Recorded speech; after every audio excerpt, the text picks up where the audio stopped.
What's up mga kamix vlog? So pagpatuloy natin yung pagtuklas patungkol ito sa mini off-road RC uh, ano tawag dun? Thrust speed with 2.4 GHz remote control signal. So yung first part ng video ko na-upload ko na, hinulaan ko doon yung tinatawag nating troubleshooting diagnostic by visibility technique or tinawag hardware method.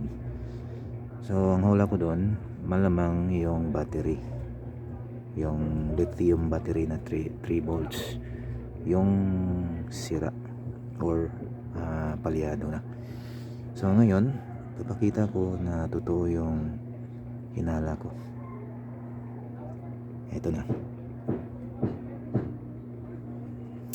So kumuha po ako, ito po yung remote control ko to sa Bluetooth speaker. So kukunin ko yung battery dito.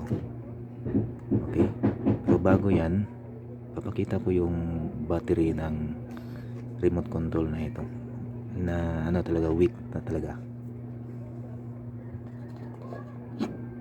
So ito yung pinaka lithium battery nito at hindi na siya gagana talaga. Salpak ko muna.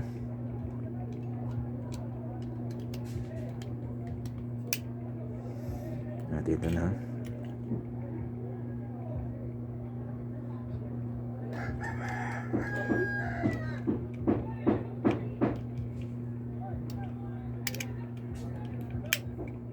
Ayan, nilap ko.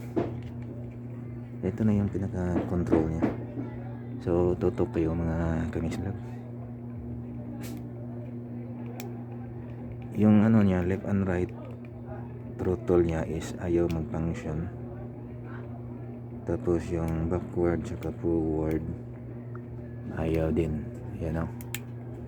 Hindi rin nagbi-blink yung LED power indicator dito lang yan. Dahil sa yung battery dito is weak na siya, weak. So ang gagawin ko, papalitan ko to dun sa sinasabi kong battery ng Bluetooth speaker ko. Eto, kukunin ko, bago pa to at ilalagay ko yung bago dito. Ayan. Pagkatapos ano ba yan, parehas lang po yung voltage ng battery ng Bluetooth speaker ko. At ito, tingnan niya kung tama ba o mali yung hinala ko. Actually basic lang talaga to bago ka magpunta sa ibang pagtuklas or troubleshooting. Bago yung dalawa lang yan sa sa electronics, kailangan maging may alam ka sa software o sa hardware. But mostly sa cellphone lang yan or sa computer. But sa ganitong uri ng mga basic RC car, mostly kasi yung sira nito is hardware.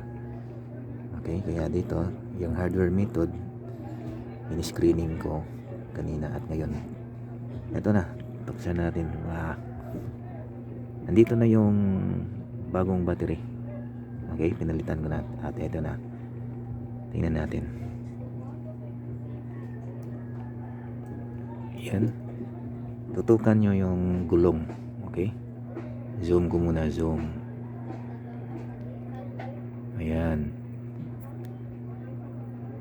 So yung gulong niya, ayan, gumana. Sa kabila naman, ayan. So nag-function siya yung throttle. Tingnan natin yung acceleration niya or accelerator. Moving forward, ayan. Moving backward. So hindi siya tumakbo kasi nakaangat. May screw yan sa ilalim. Ito. Ayan. So, yung basic lang is umandar siya. Ayan. Yung forward tsaka backward ay gumana. Tapos yung right throttle tsaka yung left throttle nag-function kasi nga bago yung battery. So my conclusion to this remote control malfunctioning, it is because need to have a battery replacement. Yung niya, old battery niya is wala na, weak na talaga. At standard ito lahat, yung ganitong type CR 3 volts lithium battery. So game over and factory unlock through hardware or visible diagnostic. Replace the battery at pag gumana, ibig sabihin yun lang talaga ang pinaka basic troubleshooting upang mapagana muli yung pagpa-function ng RC car, mapa mini or mapa large scale na remote control. So hanggang dito na lang. I hope meron kayong natutunan sa last part ng video natin. At mamaya papatakbuhin natin to. I-fix mo lang muna ito lahat. Okay, peace out. Boom.